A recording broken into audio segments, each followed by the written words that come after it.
Start the recording. And welcome to the members Vidchat for Friday, August 10th, 2012, the year of the apocalypse, which we're still waiting on, but they're working on it. So, anyway, I had a couple of announcements, and I want to start off with kind of a series of mini monologues in three parts, and I'll get to those, but my announcement is, first of all, I apologize that there are so few people in here, but the reason why is it's totally my fault because I forgot to update the events calendar on Google. So the only reason we are having a vid chat tonight is largely due to the question efforts of Spaghetti Arts, who sent in a bunch of questions. Byzanter has sent in a whopper of a question. And Bear Claw has sent in a question, so I'll get to those when I get done with my little mini monologue. Anyway, the other announcement is that Mr. Richard Dolan, who has his own radio show, has invited me on his show tomorrow night. And for what he talked to me earlier today, and he asked me if I would be on the entire show, which I think is a 3-hour show, so that's going to be tomorrow night. Anyway, so looking forward to that because I've long respected Richard Dolan's work. If you don't know or don't have this book, sorry about the post-it note, is UFOs and the National Security State. It's two massive, well-researched volumes that Mr. Dolan has put out about the relationship of the national security state and UFOs. They're excellent, excellent books. I'm actually still reading them because there's so much material in the books. And he is a real researcher, folks. Anyway, that is the announcement. I'll probably post another announcement on Facebook, but I wanted to let everybody here know because I know a lot of you show up on Mr. Dolan's chat room as well. So that's what is scheduled. I haven't finalized it with him yet. I think I'm going to tonight at some point if he's still awake, and if not, I'll just email him and let him know that I'll be on his show tomorrow. Anyway, now about my mini monologues. Okay. Mini monologue number one. Today I was the victim of Christian love from a member of a Yahwist church, in this case the church that I was formerly a member of for about 20 plus years, which is the Eastern Orthodox Church. Now, let me preface my remarks, all right? Let me preface my remarks. Hey, J. Trout. I have nothing but a high regard for the Eastern Orthodox Church. After all, I was a member of it for 20 years. It taught me a lot in so many ways. I owe a big debt to it because of all of the churches. Its claims to be the church are, in my opinion, the best. It is the least of all the churches interested in organized persecution. All right, that's not to say that there haven't been problems in its history, but it was never along the lines of a papacy with an organized inquisition, you know, any of that stuff. It's a very, very different mentality. And much of how I think was actually formed during my period in the Orthodox Church, and even to a certain extent before that in the Episcopal Church. So in other words, my background in Christianity has always been in what I like to call non-papal forms of Catholicism. All right, Orthodoxy is that is that way. Now, I had a question though, an encounter, let's put it this way, earlier today, and I wanted to share it with you because this encounter illustrates exactly what I mean by the Yahwist mentality operative no matter where you turn in any religious body associated with the character of Yahweh. And I think you'll immediately hear it when I get to it. It started out, this is from a fellow, we won't mention last names, I'll just mention the first name. He's taken the ecclesiastical name Euthemius, all right, or as it would be mispronounced by a graduate of an American seminary, Euthemius, but the Greeks would pronounce it Euthemius, all right? So Euthemius writes me and he says, this is an email I got about 4 hours ago before I logged on to do the show. He says, Joseph, I understand you are Orthodox. Stop right there. I haven't said I've been Orthodox for a long time, all right? Anyway, Joseph, I understand you are Orthodox. I am too. But I wonder why, as an Orthodox Christian, you are involved in things that seem a bit New Age. I was wondering what your take on the reptilians, parenthesis, David Icke, close parenthesis, theory is. You wrote a book on the 1054 schism. Is it in favor of the Orthodox side? What are the best books you know of for refuting the papacy? Thank you. Signed, Euthemius. All right. So I wrote the following email back. Dear Euthemius, many thanks for your questions, but I am no longer associated with any Orthodox church and have not been in about 10 years. All of my works on church history or theology were, however, written from the Orthodox position. As for David Icke, I don't have much use for his reptilian theory unless he is speaking metaphorically, which I do not believe he is. I know little about him, however. Best wishes, signed Joseph F. So Euthemius responds with yet another email. All right, welcome, Bluebird. Euthemius responds with yet another email. And he says, Joseph, thank you for your reply. You have received a great education in patristics. What possibly was it that took you out of orthodoxy? Thank you, signed Euthemius. I responded, why do you wish to know?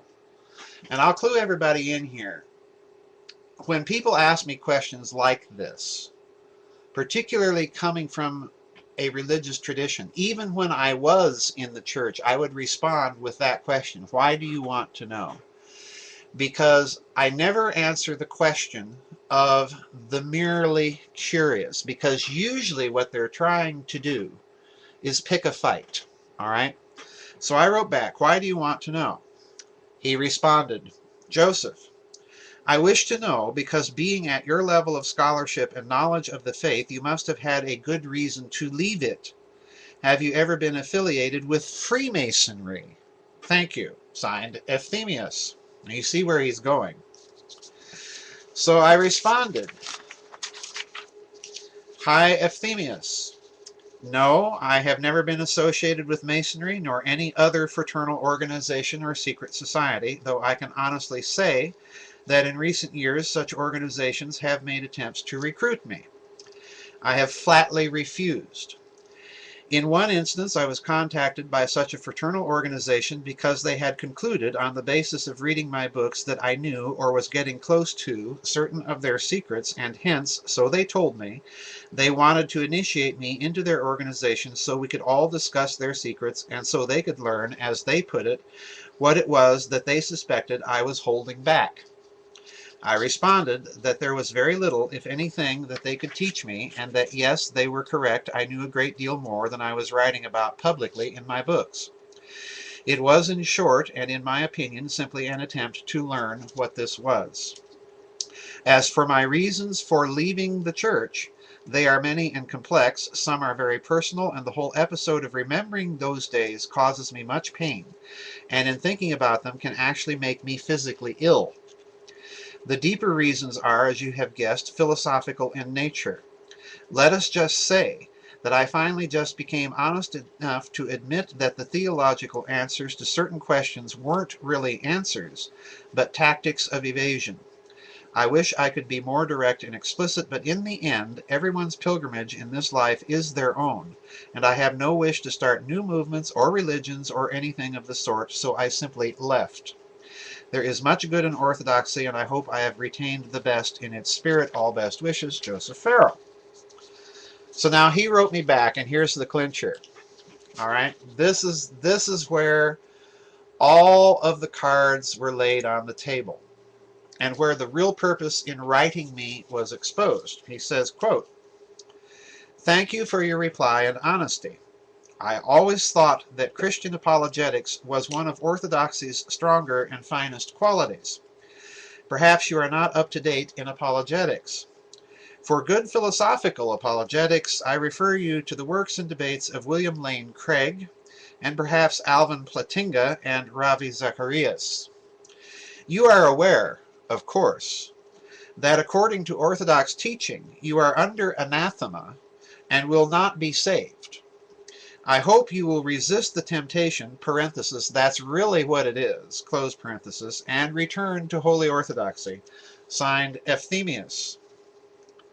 And I responded, "I am aware of that, and it is precisely such uninformed theological attitudes, such as yours, that convinced me that the religion is fundamentally one of disguised and rationalized hate."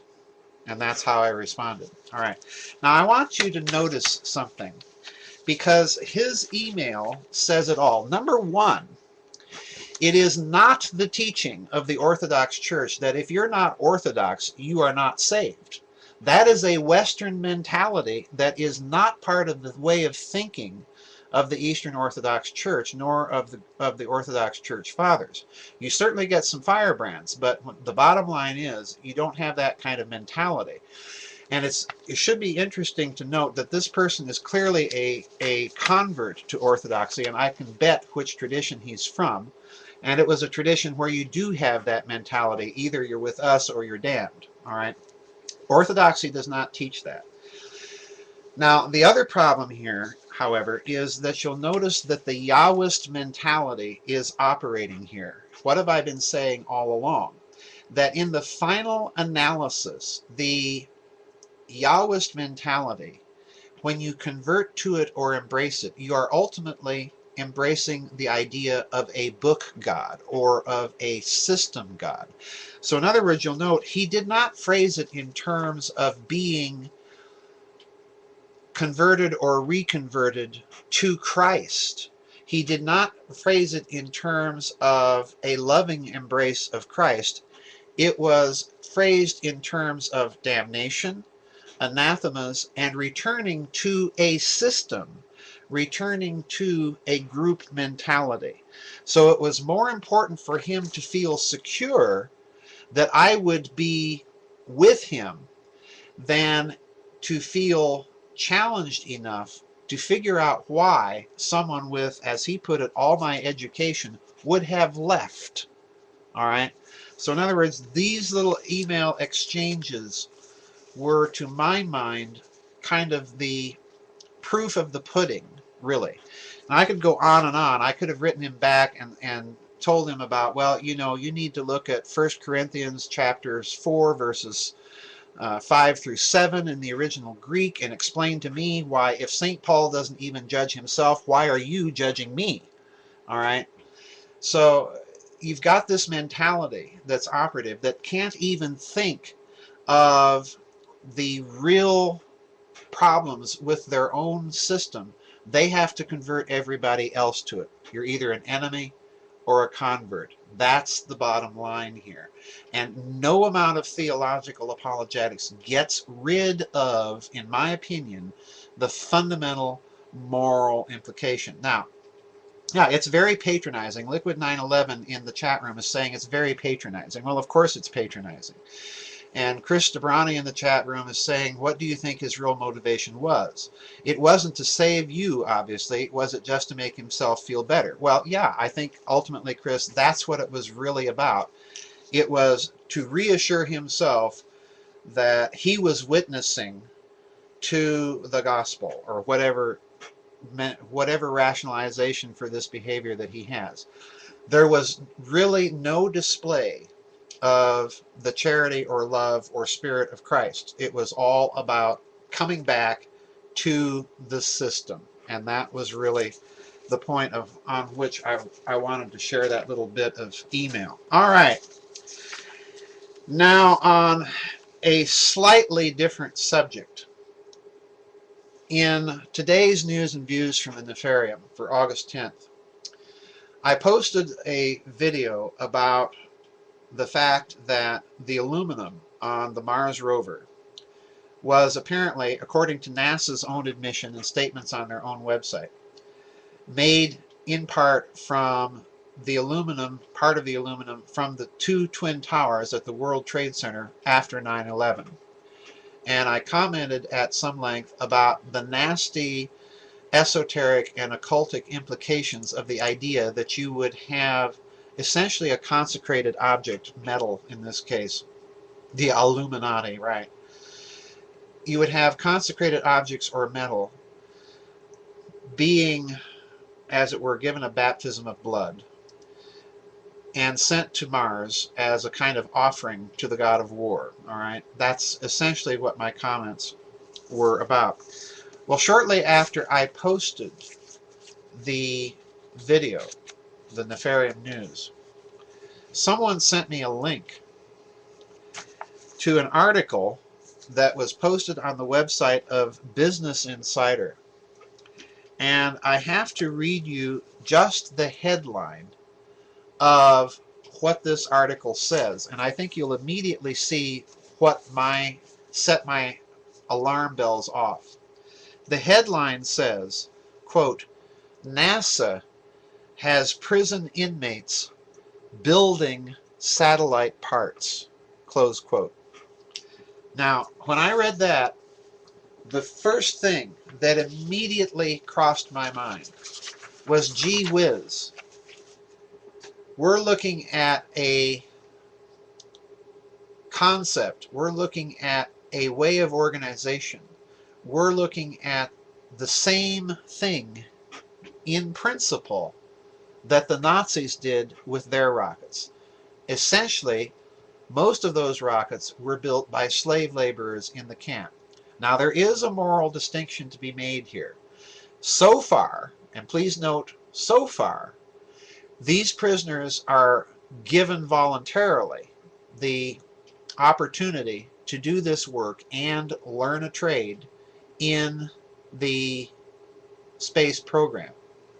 But I submit to you that it's a small step away from saying you will work on these things for our space program. It really, really sent chills down my spine, because at the same time that you have that going on, you have this ritual aspect of the Mars rover having objects, if you study Western ceremonial magical practice, that are literally consecrated by blood in some sort of magical act and sent to Mars, of course, Mars representing Ericol, Heracles, Nergal, Ares, god of war, the god of the underground. So it's very, very creepy, and that little tidbit about NASA using prison inmates, yeah, that's the problem. And finally, the third part of my little mini monologue tonight.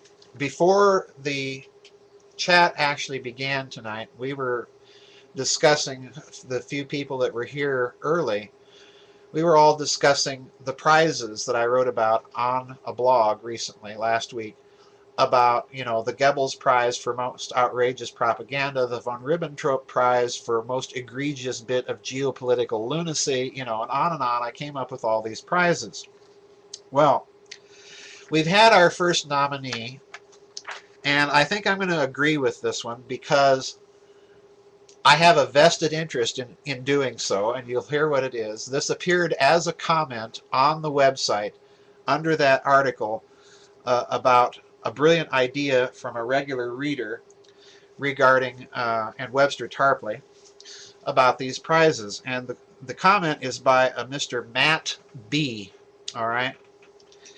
And here's what he said, and I read this, and I just had to say, you're kidding me, all right? You've got, because not only is this a brilliant statement about who the first Von Rompuy Merkel Award should go to, it's also a pretty sad comment on the state of American education and the complete lack of any sort of judgment in it, all right? Here's what this guy said. I have to read this without my glasses. The Von Rompuy-Merkel Award for Most Inhuman and Unresponsive Bureaucrat or Politician goes to the Dean of Curriculum of the school that I teach at. I reported her for academic misconduct, changing Year 12 marks, moderating averages, and falsifying documents. Okay. It gets worse. I have since been given a warning letter with 12 fallacious charges, parenthesis, I will be monitored for 12 months by a man who is untrained in history, close parenthesis, and have been told that the following authors are not to be given privately to inquiring and talented students as they are, quote, a non-board of studies, close quote, text, and are a, quote, distraction, close quote. And he then lists the following authors. You're not going to believe this. Umberto Eco, Joseph P. Farrell, Peter Lavenda, Percy Bysshe Shelley, Michel Foucault, Oscar Wilde, and Victor Hugo. What does one do when one reads exam papers where Germany defeated Japan in World War II and Hannibal was the first leader of Rome? It may be time to leave teaching, unquote. Well, yeah, Jay, you took the words in the chat room. Jay Trout just took the words right out of my mouth. Victor Hugo, Oscar Wilde, Percy Bysshe Shelley, Michel Foucault, Umberto Eco, Peter Lavenda, and me. So that's who the first I go, you know. Yeah, it's very sad, Chris. You know, I read that and I said, you've got to be kidding. A French novelist, a British novelist, a British poet, Umberto Eco, an Italian professor of semiotics and novelist, and then Peter Lavenda and me. So, you know, I felt I've arrived. I am now on academic blacklists. So anyway, the first Von Rompuy-Merkel Award goes to an unnamed bureaucrat at some unnamed American high school with a blacklist of authors that includes not only Victor Hugo, Oscar Wilde, but me. So I've arrived, folks. There you have it. All right, let's get to the questions. Yeah, you're absolutely right, Jay Trout, in the chat room. The best way to get people to read a book is to ban it. And yeah, he should name her, but I suppose he doesn't name her because of legal complications. Anyway, yeah, Big Bomb 654, you're a new one here, so welcome. I don't know where you're from, but you're right when you say that Cosimo de' Medici's obsession with the ancient world and hidden knowledge, it was a big part of the Renaissance, and Cosimo de' Medici figures a little bit in the Financial Vipers of Venice. Not quite in the way that people will expect that he figures, but he does. Anyway, Hermetic Renaissance, or did he know something was there? Short answer, Big Bomb, he knew something was there. All right. However, I'll put it to you this way. I think once you read Financial Vipers of Venice, you'll realize that there were a lot of people in Italy that knew something was there for a very long time. Okay, I won't go into any more detail than that. All right, let me get then to the questions that were emailed in, and I need to check the emails myself to make sure that we have no new emails. All right, we're good. So let me get to Bear Claw's question, because it's actually the easiest question I have to answer tonight. He says, on the front cover of the Philosopher's Stone, toward the bottom, there are three small symbols: an American star, a Soviet sickle and hammer, and a Nazi swastika.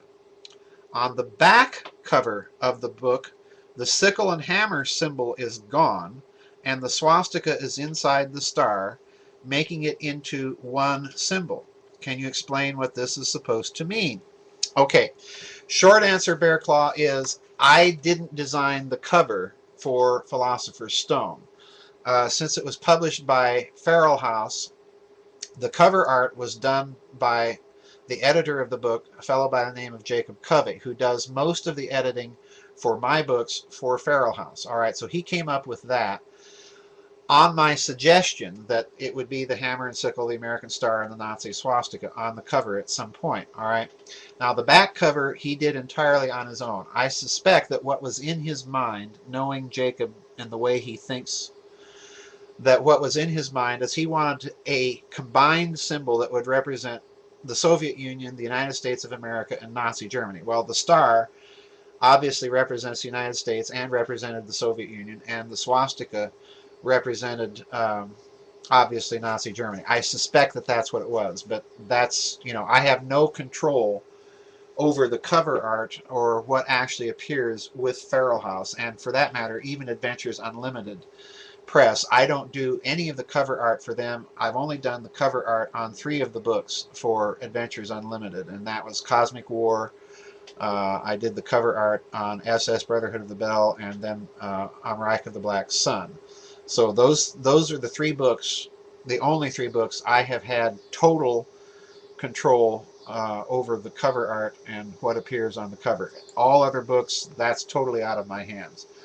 So anyway, that was a fairly easy question to answer. Let me get to let me get to Spaghetti Art's question number 1, because I'm going to have to warn everybody that these questions now are dealing with areas that, number 1, I have not thoroughly researched. So my answers now are going to be even more speculative than normal, plus the fact that we have a question from Byzantra that is a very, very profound one, and it's going to require me to think on the fly, so to speak. So I warn everybody at the outset. So here we are, and I've been told I'm supposed to get a question sent from a phone, but anyway, let me start with these questions, and I'll take the one that comes by email when it shows up. All right. This first question from Spaghetti Arts in the chat room. If the USA went to the moon, why hasn't Russia done so? Or any other country after 50 years? All right. Now, that is the $64,000 question in terms of space. And my answer is going to be in part based on some speculation. I don't know that much about the Russian space program after the Apollo period, all right? The first problem that the question poses, Spaghetti Arts, is if the Russians went, would they have told anybody? Now, I suspect that the answer is probably yes, simply because the politics of the period, the prestige involved, would have lent them some prestige by saying, hey, we went to the moon too. Even though we got there second, we can still do it, just like the Americans can. So I suspect that there are other reasons that they haven't. So that brings up the whole Apollo hoax business. It should be stressed that when the moon landing took place, communist China immediately denounced it as a hoax. Now, you can take that for whatever you will. Communist propaganda, sour grapes, or perhaps they were telling the truth. I personally have never subscribed to the Apollo hoax school. I suspect that we did go, but my reasons for suspecting that a lot of the moon landings were in fact staged or at least doctored heavily is because I cannot rationalize to this day how the United States solved the problem of getting the Apollo spacecraft through the Van Allen radiation belts, then onto the moon, and then off the moon, and back through the Van Allen radiation belts without, and here's the key right here, without some heavy admixture of advanced technology that we were not told about. That, for me, is the key. Now, the signature here, for me, has always been, Spaghetti Arts, the fact that when you look at the televised broadcasts of the Apollo Lunar Excursion Module, the LEM, taking off from the surface of the moon, the LEM simply pops up at a more or less uniform rate of speed almost immediately and zooms off from the surface of the moon to go back up and rendezvous with the command module. All right? Now, had this whole thing been hoaxed, it would have been more natural for NASA to have hoaxed it in such a way that the Lunar Excursion Module looked and behaved like a rocket taking off. All right? A rocket accelerates, and I've said this many times publicly, a rocket accelerates geometrically per unit of time. In other words, for 1 unit of time it goes so far. For the next unit of time it goes a little bit further. For the next unit of time even further still. In other words, it's got a progressive asymptotic acceleration. All right? You do not see, in my opinion, that signature of a rocket acceleration of the LEM taking off from the moon. So in other words, either it was very, very poor special effects, which I don't think it was, or it was the genuine article, and what's really being shown is an advanced technology. Now here we do connections, precisely what Chris6521 is saying in the chat room. Because at the time of the Apollo missions, the chief flight administrator for the Apollo program at Cape Canaveral was precisely Dr. Kurt Debus. Now, Debus, as I've written over and over in my books, Debus is not a rocket scientist. His whole role in the Nazi rocket program was to design the special test equipment of the rocket gantries there at Peenemünde. All right, that's what he did for von Braun. But on the other part, Debus was one of the major scientists working at the Allgemeine Elektrizitätsgesellschaft on whatever plasma physics project the AEG was working on, which is tied directly to the Nazi Bell, because this is the company, if you trace all the little dots that Igor Vitkovsky connected in his research, this is the company that built the device. And Debus was the guy that designed what they built, all right?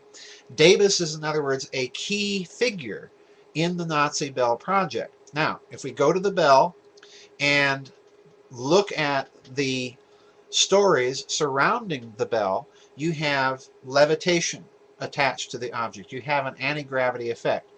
So the Nazis had some sort of prototypical anti-gravity technology at the end of the war. It certainly was not anything close to the performance characteristics of UFOs and such like that, but it was, in my opinion, some sort of very primitive advanced field propulsion device. This is the project that survives the war. This is the project that Debus was involved in, and he comes to the United States. He also, if you read Roswell and the Reich carefully, and that's an important book, even though ufology does not like to talk about that book, that book is a very important book because in that book I show that Debus, out of all of those Nazi scientists, is one of the key scientists that American Army counterintelligence reopened all of the security files and classification on and re-vetted him because he was surrounded by suspicious activity when he was stationed at Fort Bliss in El Paso, Texas. American counterintelligence had picked up on the fact that these Nazi scientists were still having contact with somebody somewhere in the world and getting messages sent to them somehow, and even had more money than their American government contract salaries was offering them. So in other words, they were still somehow plugged into that post-war Nazi network. There's no other conclusion that one can come to. So this is the speculation part, Spaghetti Arts. What I'm suggesting is that in the Apollo program, American scientists would have known that somehow we've got to get these astronauts through the Van Allen belt.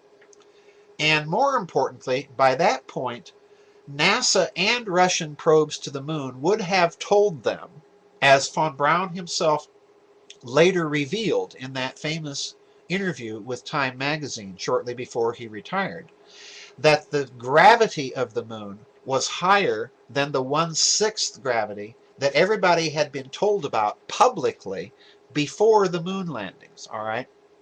So you have these two factors. If you've got higher gravity, it requires a much larger rocket on the moon to reach escape velocity to get you off the moon. And in all likelihood, that means that that little rocket on the LEM would have been insufficient to get them off the moon under those higher gravity conditions. All right, that is a key point. So I'm suggesting that the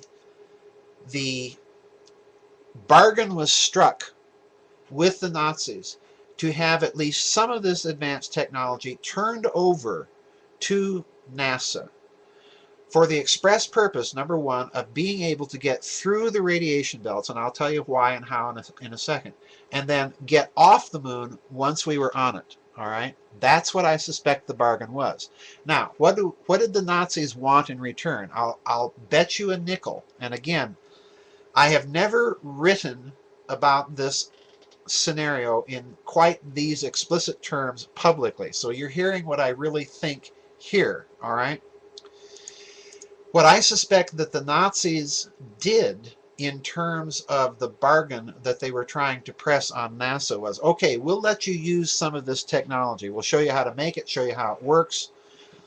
That's why Davis is there at Cape Canaveral, all right? That's the liaison, the point man for all of this.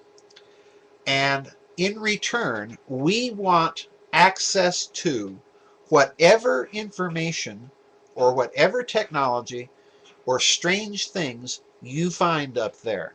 And here's a key point, and we want the right to veto any public disclosure of this information that you have planned. So in other words, I think a bargain, a very, very deep bargain, was struck, one that reflected more or less a continuation of the same sort of bargains that were struck with the Nazis at the very end of World War II. All right. In effect, what you have is the creation of a kind of a space council for the release of information, and the Nazis have a representation and a decision-making vote on American space policy and what is disclosed at that point. That's what I really think. I've never talked about this publicly, so please let it stay right here in the members area, because this is what I think really happened. All right, I think that the disclosure by von Braun at Time magazine of the fact that the gravity of the moon was much bigger, because he let slip that figure for the neutral point of gravity between the Earth and Moon was 43,500 miles. All right. Yeah, it's hinted at in my book, Reich of the Black Sun, but it's not suggested in quite the way I'm putting it here, Chris. I'm suggesting here that part of the reason for the cover-ups at NASA and what appears to be, if you look at Mr. Hoagland and what he's been saying for years, and even though I've, come to kind of a parting of the ways with him, what he's been saying for years is you have two factions within NASA. You've got the roosters who want to crow all the information to the public, and you've got the owls that want to sit on it, all right? What I'm suggesting is that part of the owl faction represents this post-war Nazi international, and they are the ones that are keeping their thumb on much of this information. All right. Now, One reason that you might see more disclosures going on right now, and I think you're seeing more strange pictures being released by NASA without much comment, all right? The reason why is that this may reflect the fact that that older generation is dying out, and that older generation would include those Nazis or their remaining disciples. So this may be, too, a factor that we have to calculate into our scenario constructing. I do not think, however, with all of this said, Spaghetti Arts, I do not think that this means that the Nazis ended up with the upper hand. I think you have real factional infighting going on in the upper echelons of the American government over what to disclose and how much to disclose. And I think right now, the modus vivendi of what is being put out there, there's lots of pictures out there, like I say. You have to look for them, and you can find all sorts of strange stuff in those pictures, and they're being put out there without much commentary. Oh, here's a picture of Mars, and you have to look, and you have to look very carefully. All right, very good question, Spaghetti Arts. Now, let's take the Russian part of that now. The Russians were not, in my opinion, as equally gifted in terms of what they acquired from the Nazis as we were. Now, if the Russians, therefore, had any access to this technology, there's nothing in their behavior that says they did. And the key point here is they would have known, too, about the difficulties, certainly not impossible, but about the difficulties of getting astronauts through the Van Allen radiation belts to the moon and off the moon safely. And additionally, in addition to all of that, you're dealing with the possibility of solar flares. Now, why is that significant? Well, if the Russians didn't have access to that technology, they would not have risked going to the moon. Now, the key here is the bell itself. And let's go back to something I have said publicly about the bell. You'll recall that in the bell, there was that serum 525 that was put in those two counter-rotating cylinders and spun up to speed, all right? And then the bell levitates, all right?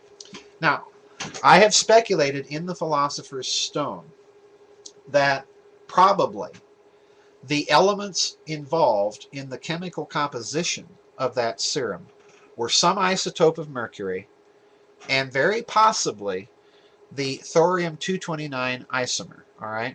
Because there really is no other good explanation for why the Germans are stockpiling thorium unless, of course, they were planning on constructing thorium reactors, all right? That may be a possibility too. But I'm speculating here that they were using this radioactive isotope for a very important reason. And the reason is radioactive elements decay, as you know, at a certain very regular and predictable half-life rate. All right? Now, the problem here is under conditions of modified torsion. In other words, if they are thinking in terms of radioactivity being a response of the lattice of the element to the local geometry of space-time, then if that geometry is changed sufficiently enough, the decay rate will change. So they're using very regular and predictable decay rates, and I think thorium-229 isomer, precisely because of its low threshold of stability, they're using that as a means of measuring how much shear effect they're getting in the Bell device. If the decay rate changes, that's a way for them to measure how much time dilation they're getting. And that, in turn, if you follow Einstein's theory of relativity, general relativity, time and gravity are intimately linked in the mathematics of that theory. So it's a way for them to look at how much gravitational distortion they're getting with that device. And of course, if it actually does levitate, according to the witnesses that Igor Vidchat refers to, then that's yet another testimony of the fact that they've got some sort of very primitive anti-gravity toothpaste. Or not toothpaste, I'm watching the chat room, anti-gravity device. All right. We'll get to that in a minute. I'm still talking about the Well, that's a good point. Let's just take this question now, and then we'll return to the question. Slow down here, folks, because I can't keep up here. Dr. I'm being asked by Chris DeBrownie in the chat room if could I describe in layman's terms the operation of the bell, counter-rotating drums, etc. All right. Basically, I think what you're asking is what is the concept behind it? Why are they doing all of this strange stuff? What's the concept? Well, the concept basically is torsion. All right. Torsion is the rotation distortion in space-time itself that is introduced by a heavy rotating mass. All right. So in other words, the Earth, the spinning Earth, the rotating sun, particularly in my opinion because it's a rotating plasma, introduces a massive torsion shear effect. It literally twists the fabric of space-time like a soda can. All right. Now, in the bell, what they're doing is basically they're trying to create an artificial sun. All right. They've got those two counter-rotating cylinders. They're putting that radioactive device, or pardon me, that radioactive substance in those counter-rotating cylinders. They're spinning them up to tremendous speed. Then they're zapping it with electricity. So in other words, they're doing yet another important thing that's also being done in the sun. They are stressing it with massive amounts of electromagnetic energy, particularly in the form of direct current electricity. All right. Now, why is this all important? Well, in the sun, you have a rotating plasma, all right? Not one inside the other, one on top of the other. Read Secrets of the Unified Field. In the sun, the rotation of the plasma is in a differential rotation. In other words, depending on where you are in the sun, the plasma is rotating at a different speed. So you've got plasma here rotating at one speed and plasma here rotating at another speed. So in effect, you have got a kind of counter rotation occurring in the sun, and all of that's under electrical stress, and it's producing a gravitational result. So the Nazis, if you look at what they're doing with the bell, they're simply reproducing all of what they're seeing in the sun, and they're doing it on the basis of what is then known about thermonuclear fusion and what is then thought. In other words, they are being very clever with the whole thing. The mechanical rotation, I actually had an engineer that was interviewed by Tim Ventura on American Gravity, American Anti-Gravity, years and years ago. And this engineer said that his company was attempting to reconstruct the bell in a proof of concept experiment. And this engineer went so far as to say, but we're not using the mechanical rotation. And I told Tim Ventura at the time, I said, that's a big mistake because you've got to have the inertial rotation as well as the electrical rotation because that's what's going on in the sun. That's their model for the bell. This is all about gravity. This is all about plasma physics. This is all about electromagnetic stress. Anyway, let me get back to Spaghetti Art's questions. And here's a good one. And Spaghetti Arts, you're probably gonna shoot me for my answer because it's gonna be very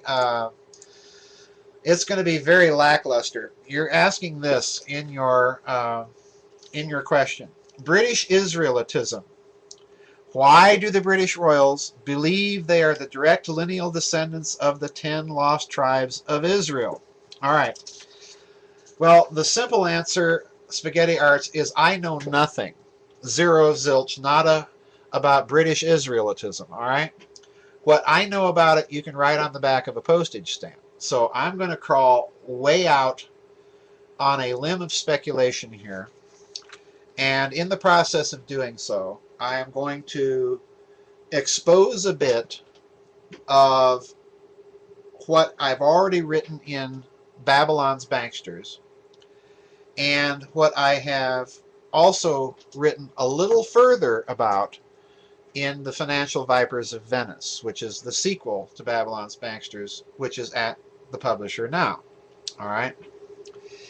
If you look at, and here's my suspicion, here's my speculation, if you look at the Roman Italian nobility, all right, back in the early 20th century, the late 19th century, there was an American professor, as I wrote in Babylon's Banksters, by the name of Tenny Frank.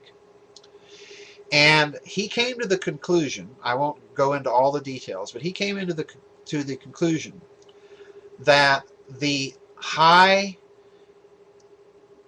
nobility of the Italian Middle Ages and early Renaissance was a nobility that could very well have been connected to or descended from all of the Chaldean, or if you prefer, Babylonian captives that the Roman Empire took when it conquered the Seleucid Empire in Mesopotamia, and took all these people back to the suburban diocese of Italy. And according to the Roman custom, of course, they were made slaves. They were put in the households of Roman nobility. And also, according to the Roman custom, upon the death of the patriarch of the family, oftentimes, the slaves would be freed and become members of the family. All right. The most famous instance of this, of course, is the Roman general Flavius Titus, and how he took Josephus as a slave to his family. He returns to Rome and eventually makes Josephus a member of his family. All right. In Roman law, that's the way it worked. You could adopt somebody, and legally they would become a member of your family, entitled to all of the privileges and so on and so forth of status of your family. So when the Western Empire falls, many of these families move northward into northern Italy, where they settle in, oddly enough, places like Genoa, Padua, Florence, Venice, okay? And there, of course, they become the nobility. Now, the story gets a bit complicated here. I'm not going to go into lengthy explanations as to why. You can read about the real details in Webster Tarpley, but even he leaves out the good stuff, okay? You get the good stuff in Financial Vipers of Venice. All right. When the Italian city-states begin to fail as a base of operations for these financial elites that may have very, very ancient connections to Babylon, many of these families then simply pick up shop and move northwestward. Guess where? Amsterdam. All right? Ain't that interesting? And then, of course, Amsterdam is a short hop across the channel with William Stadtholder and the Glorious Revolution in England. And, of course, once William Stadtholder becomes King of England, what does he do? 1694, he sets up the Bank of England. All right? Now, if you look at the claim then of British Israelitism in that context, then it would make sense to me that many of these families, these noble families that are always lurking behind the scenes of whatever politics is going on. Look at the Turn und Taxis family. And incidentally, that's actually, even though it's a German family, it's also part of the Italian nobility, all right? If you look at these families and see what they've been involved with throughout history, you'll discover that they're always lurking behind the scenes, manipulating. The Turn and Taxis family is very famous for its relationship with the Holy Roman Emperors, and they are very famous with, or infamous, I should say, for the fact that some of their family were early backers of the Nazis, and so on and so forth. So you've got the possibility that within these families you have hidden family histories or traditions that may actually claim to be related to ancient Mesopotamia or possibly ancient Israel. All right. Now, if you recall something, one final thing, Spaghetti Arts, I want to bring to your attention. I've written about it publicly. In researching Babylon's Banksters, you'll recall that I ran into a claim that was made by an evangelical, frothing at the mouth, biblical fellow by the name of Springmeyer, all right, who said that the Rothschild family actually claims to be descended from the biblical Nimrod, all right? And he, of course, had absolutely no substantiation of that whatsoever. Not a footnote, not a document, nothing. It's just said. It's just stated. Now, I thought that that was so very interesting that I had to mention it, simply because it's so big.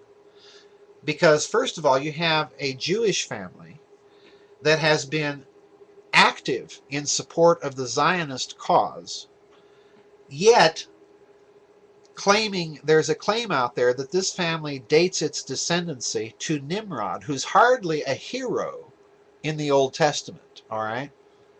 Now, I could not find any validation of that claim whatsoever. However, you'll recall from Babylon's Banksters that I did find that in the early 20th century, the British branch of the Rothschild family did name one of their sons Nimrod. And I also found that the Rothschild financial group actually has a mutual fund set up, and it's called the Nimrod Fund. All right. So apparently, the Rothschild interest has some sort of interest in Nimrod, but we don't know what it is. Is it a family claim? It could be, but there's no direct evidence for that. So could the British royals claim a similar lineage? Sure. I'll give you a hint here, Spaghetti Arts. If you carefully research Queen Victoria, you'll discover that she was greatly interested in where her family came from. All right. You'll recall that Queen Victoria was also, how to put it, chummy with Prime Minister Benjamin Disraeli. All right. Now, Disraeli is another interesting character to research because obviously with that name, he's of Jewish descent. But he's also, you know, he was raised Anglican. He was a British Prime Minister. All right. And Disraeli, research him long and hard enough, and you'll discover that he said some pretty wild things in the House of Commons about things like secret societies. All right. So, anyway, asking in the chat room from Chris Stebrani, wasn't Queen Victoria's doctor thought to be Jack the Ripper? There is a relationship. That I don't remember who the person was that made that case, Chris, so I can't really tell you, but I think you're correct there. Clever Beaver in the chat room, what keeps these torsion stresses at a steady state? Is it the geometry of the physical body that is exerting it, or is it an external force applied to it? Clever Beaver, my guess, that's a very good question. The problem, Clever Beaver, is that torsion physics is one of those fields of physics. It's legitimate because you can find mathematical expressions for the concept of torsion. The Einstein-Cartan torsion tensor, there's the Ricci torsion tensor. So in other words, these are actual mathematical objects that they're talking about. The problem is that within mainstream physics, torsion has had such a host of pseudoscientists using it to explain everything that it's an area of physics that legitimate, quote-unquote, physicists don't like to talk too much about or openly, all right? In the Soviet Union, of course, you had Nikolai Kozyrev, who did all of those long experiments during the Soviet era with torsion. And Kozyrev, of course, was a legitimate astronomer, a rather famous one. But torsion got such a bad rap that in the post-Soviet era, all of his work was cast under a pall of suspicion because there were so many post-Soviet scientists that were claiming outrageous things on the basis of torsion, all right? The bottom line is that in ordinary physics, the Einstein-Cartan torsion tensor returns such minute values that it really only begins to have an effect in or around a massive body like the sun or like the earth. The Ricci torsion tensor is different in that it returns higher values, and it also accounts much better for the influence of torsion within torsion within torsion. In other words, Ricci was dealing with much more open-minded systems than the Einstein-Cartan tensor, if that makes much sense. So my guess, that's a long way around Harvey's barn, clever beaver, to say that my guess is that if physicists ever seriously again approach the subject of torsion and do real experiments with it, like Kozyrev was attempting to do in the Soviet Union, if they attempt to do this, my guess is that they're going to discover that this is a kind of an open system feedback loop where it's not only the physical body, but it's also something external to that physical body, and they exist in some sort of interaction with each other. All right, I think that's ultimately what you're going to see in play here. My own view in what little physics I know and have written about, my own view is, and my own studies have convinced me, that an open systems approach is fundamental and basic to any advance that physics is going to make in the future. And, you know, I'm not alone in that view. If you look at string theory is, in its way, a very open systems approach. I happen to disagree with it for various reasons, but it nevertheless has that kind of approach. Loop quantum gravity is another one. Those are the mainstream physics theories right now. I suspect eventually you're going to see things like torsion brought back into the public discussion. It's slowly happening already. Anyway, very good questions. I need to get on to this question again from Spaghetti Arts. Welcome, Terry Lee 3000 and Itzy James. I have trouble pronouncing your username, but I wanted to say hello to the people that I haven't said hello to. All right. This question from Spaghetti Arts, and another doozy. Was World War II fought between the two factions of the surviving elite, with the Nazis representing one faction and the West another? And I'm assuming what you are referring to there, Spaghetti Arts, is the surviving elites that I've referred to in my kind of model, if you will, of what survives the cosmic war. And, all right, you're saying yes, that's what you're referring to in the chat room. All right. Spaghetti Arts, I'm going to say that the answer to that question is, in a certain sense, yes. And here's why I have to qualify it that way. By surviving elites, we could mean one of two things. We could mean an elite with an actual continuity of institution and personnel down through history from the time of that war. All right, that's the strong case or the hard case. All right, then there's what I would call the weak case. The weak statement of the same principle would be that there is a survival of the concepts represented by a particular faction within that cosmic war that survived. And those concepts get passed down, and at this point in history or in that point of history maintain or manage to get this many converts to that point of view or that many converts. So in other words, the connection isn't personnel and institutional, the connection is conceptual. All right, so in the sense of conceptual connection, yes, I think you can look at World War II that way. And the key here, for the reason of why I'm saying yes, is that when you look at the Nazis, in the background of the Nazi Party, you have things like the Thule Gesellschaft. And please don't mispronounce it Thule. It's not Thule, it's Thule. All right? You have the Thule Gesellschaft in the background of the Nazi Party.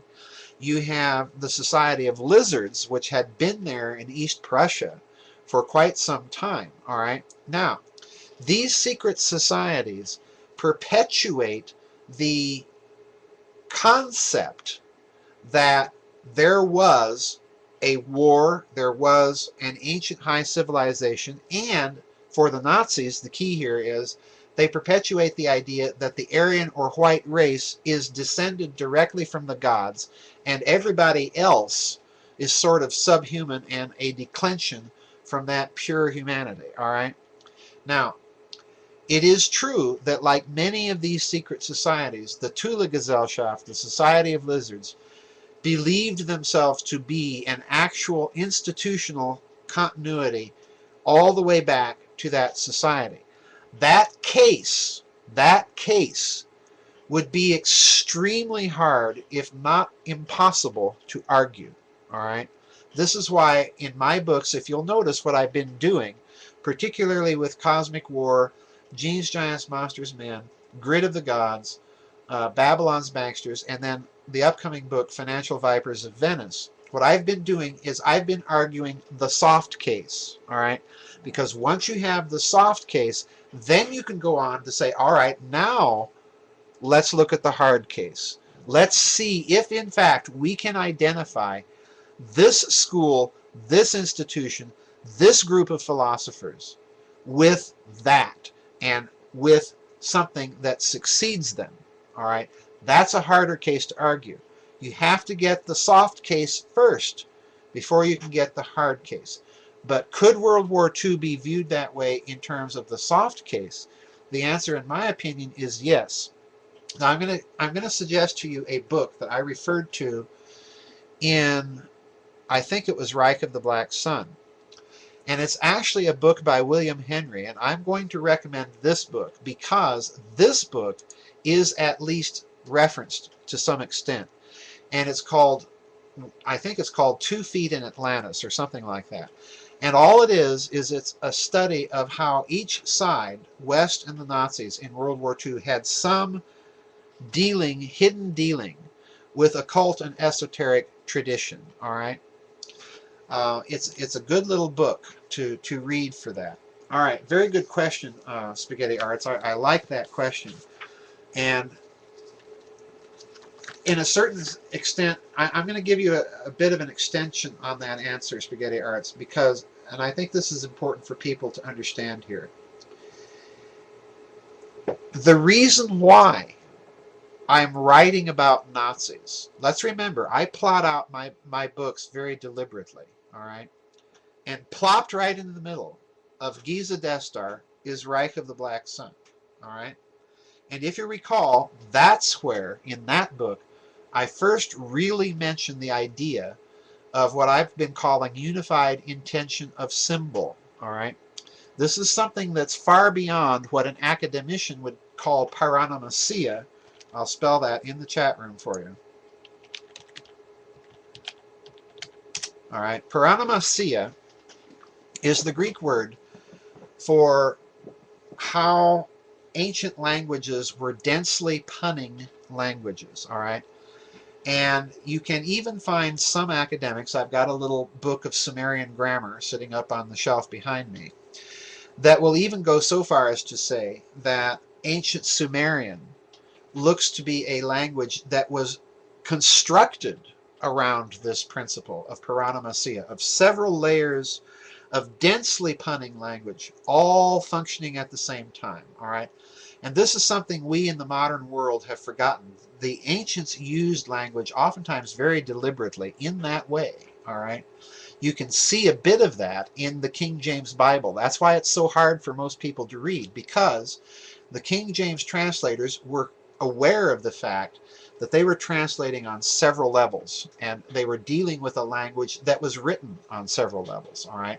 Modern translators tend to translate only the simplest possible meaning. This is why their translations are flat, all right?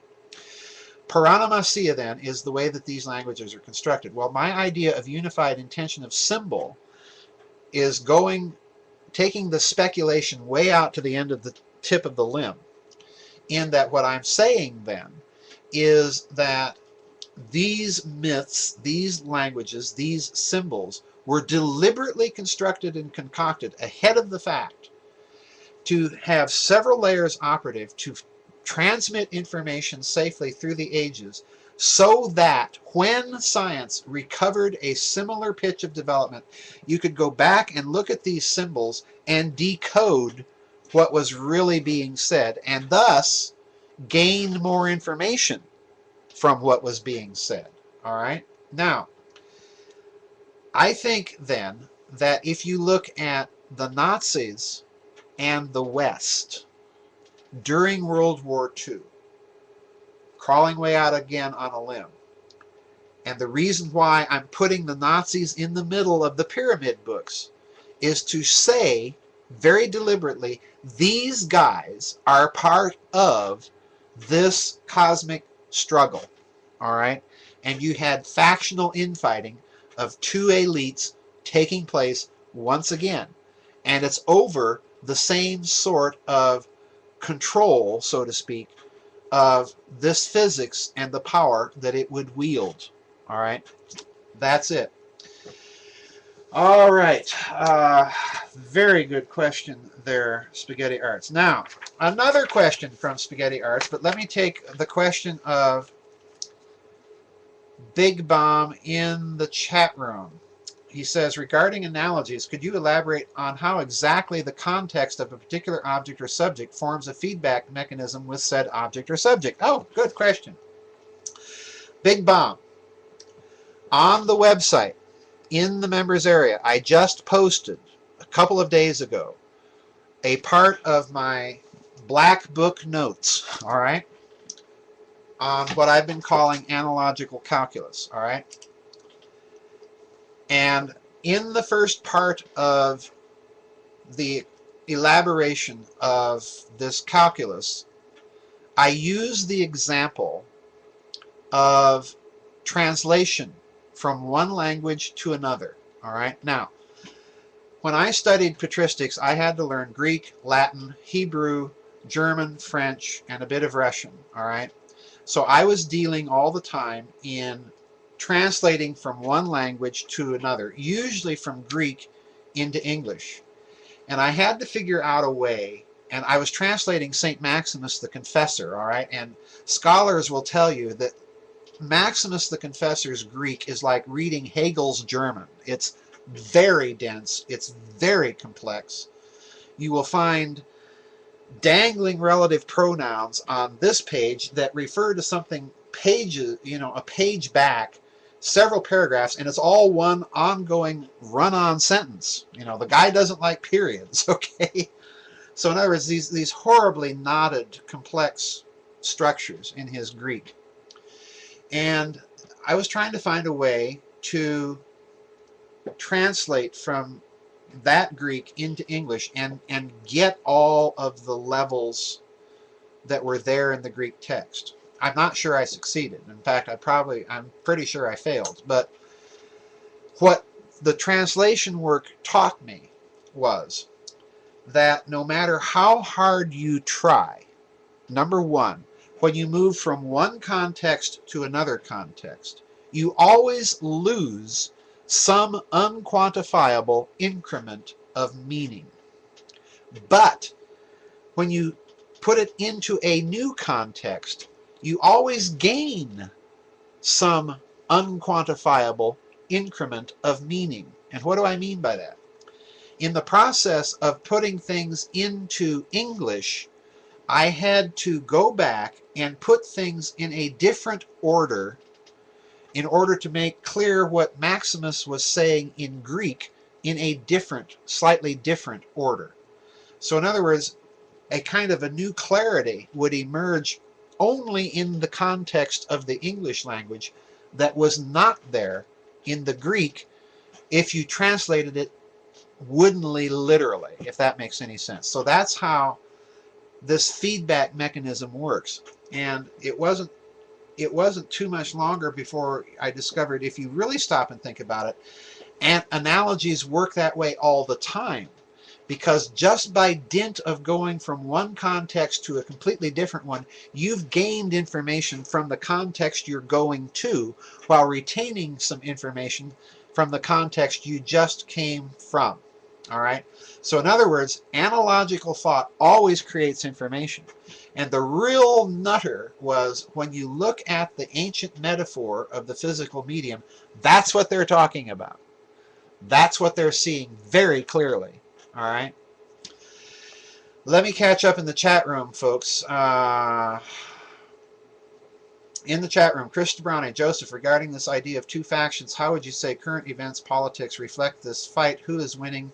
Isn't it far muddier now? Who is who? Agreed, number one, Chris, it's far muddier.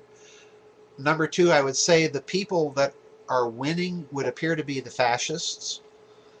The problem is, the way I'm reading it, Chris, is you have several different factions, and they're all fascist, okay? That's the problem. All right. Sumer Time in the chat room is saying the battle for more actual physics disclosure is still being waged, albeit the closed system still reigns. No argument from me, Sumer Time. That's exactly the problem. And again, as Liquid 911 is saying in the chat room in response to this analogical idea, the computer programmer's dilemma is exactly the same thing. Well, of course, I think I'll go on record and say that I believe the fundamental structure of reality is analogical. And if you don't get that, you're not going to go very far. And when you say the fundamental structure of reality is analogical, you're saying, therefore, that the fundamental structure of reality is open systems, because you can't move from one context to another without implying that those two contexts are open to each other. All right? All right. Back to Spaghetti Arts questions. One more doozy from Spaghetti Arts, and then we get to a doozy from Byzantura. And you know what, folks?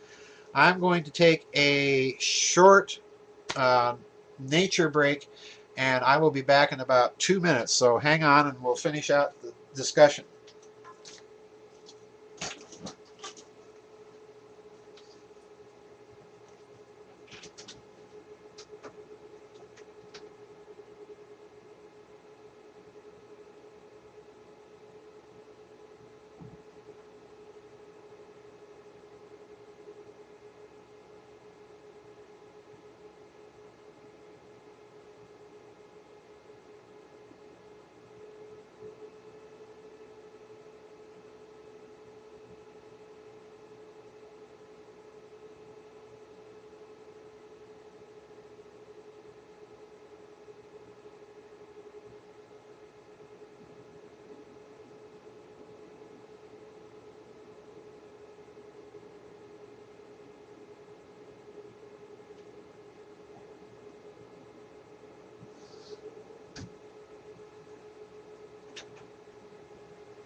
Okay, I'm back, as you can tell. All right. All right, let's see here. Got to catch up in the chat room.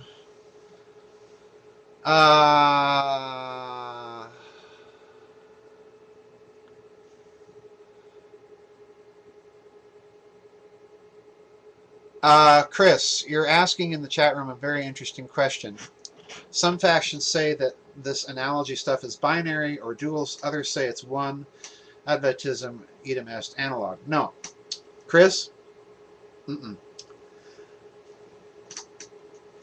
The fundamental problem, and this is an intensely personal view based on what all of these notes I've been pursuing for about 30 years on how would one construct a formal language, a formally explicit language of analogy.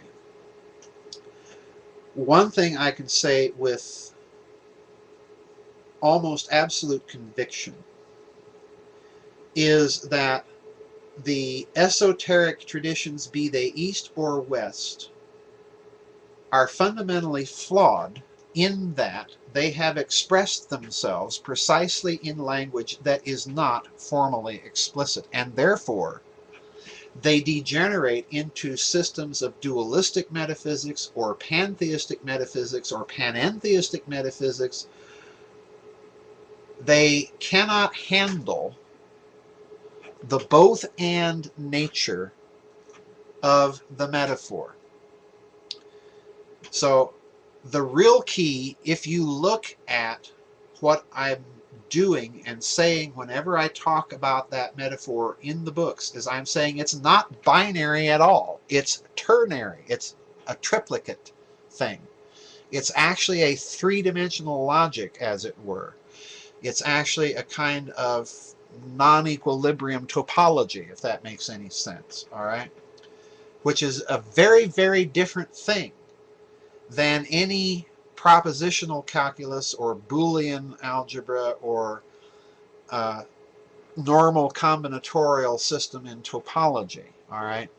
Because once you've seen the structure of it and expressed it formally, then normal mathematical axioms begin to crumble. This is why my mathematical friend that I showed these notes to, a fellow on my Facebook friends list, his name is John C. King, all right? And John's a bright guy. I mean, he's published papers on the homophonic cipher in DNA. You know, he's a cryptanalyst, guys.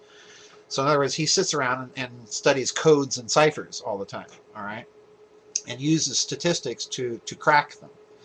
So, you know, this guy's published papers in cybernetics and all of that stuff. And I showed him these papers, and he told me, very bluntly, he read what I was doing, and he said, this makes my head hurt.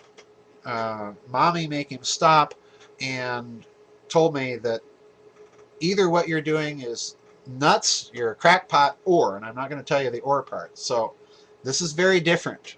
It's very, very different.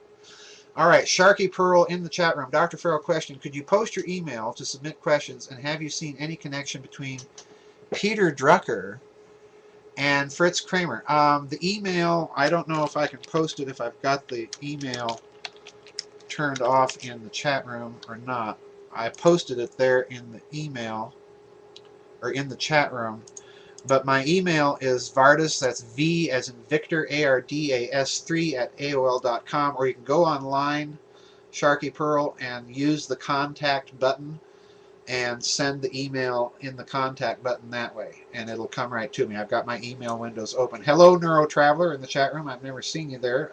Sorry that I haven't said hello before. Anyway, let me get back to questions here.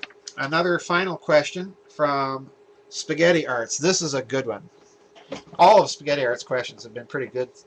Kind of hard to answer, but really, really kind of fun. Question: will you ever write a book about law, admiralty law, the corporate person, and its connection to banking and religion? Okay. Too late, Spaghetti Arts. There is a chapter on corporate person and theology in the Financial Vipers of Venice, all right? That book is not going to be what people expect. It's not a book about conspiracy theory. It is a book about real high philosophy, all right, and banking. There's a chapter in it. I do not go into great detail or length about corporate personhood, certainly not in connection with admiralty law. I know that there's a whole school out there on the internet that is saying that the United States is a corporation, and if your name is all in capitals on documents and yada, yada, yada. I'm not the slightest bit interested in any of that. And the reason why is that the people doing that stuff have not yet penetrated to the deeply, deeply rooted theological basis of this whole idea of what a corporation is. And until they do, you can't have the cultural discussion.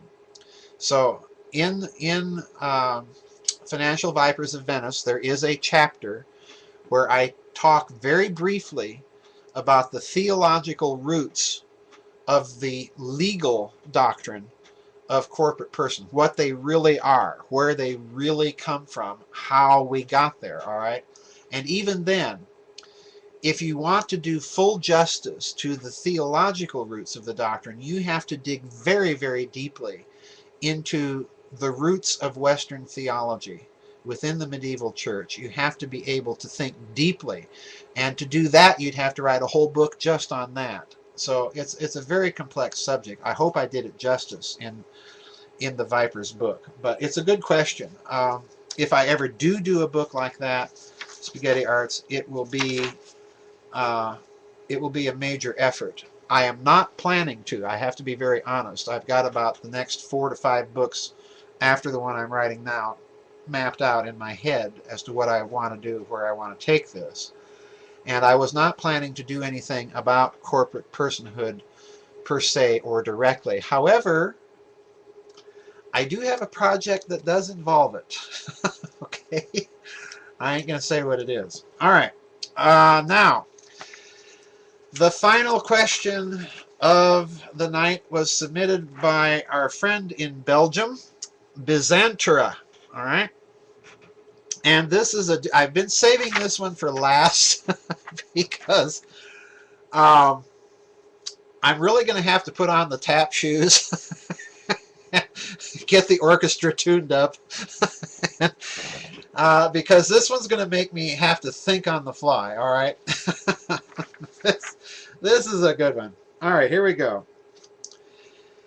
Is there a way to accumulate memories from life to life so we can profit from what we learned each lifetime?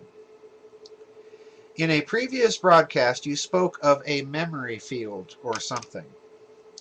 The persons in history who become old hundreds of years, were they of the same DNA as us? Do you see this possibly again in the future without incorporating technology? Okay. All right, let me take the first part of the question here. And then this way. I have referred to the fact that if you look at this calculus idea, if you look at what I've been calling in my books the topological metaphor of the medium, and if you look at the process of differentiation itself, of literally differentiating nothing, all right?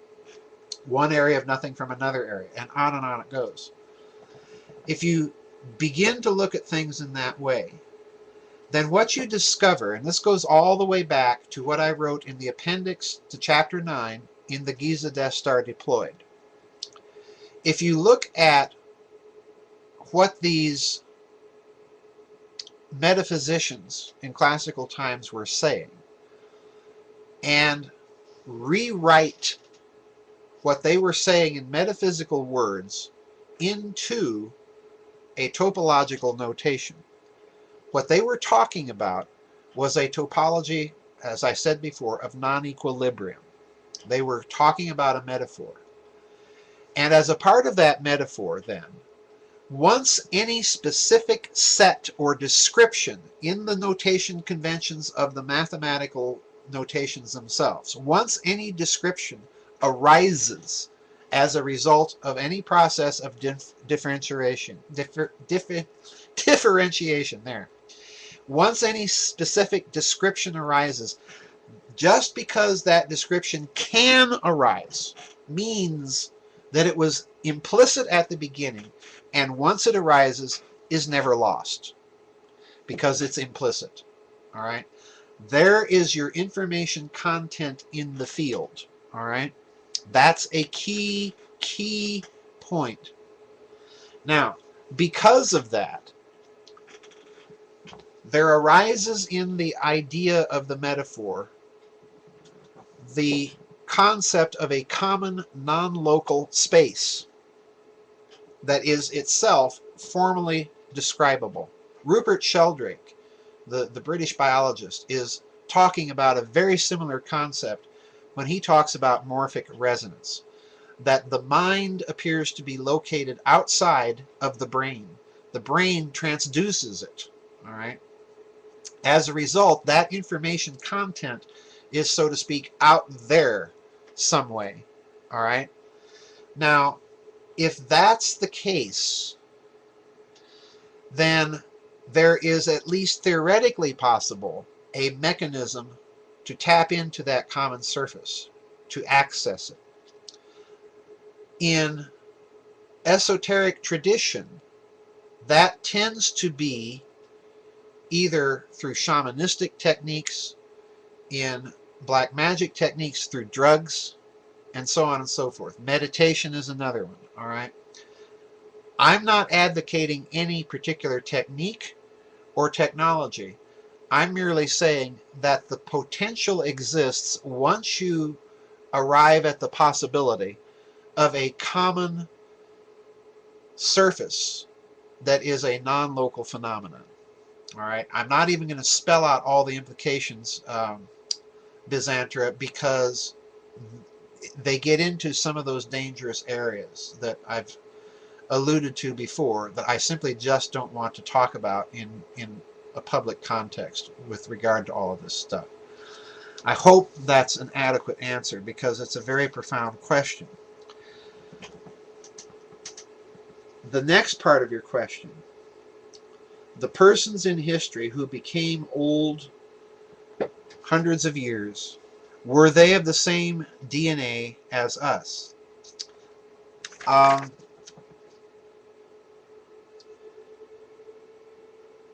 don't know that they were or they weren't, because you can read the texts, Byzantra, in a way that you could say yes and no.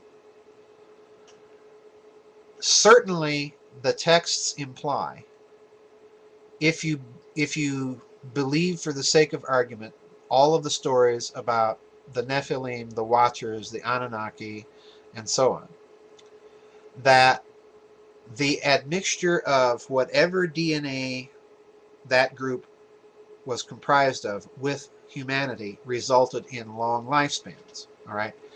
You certainly have the indication within extra-canonical texts of the Bible that this is also true.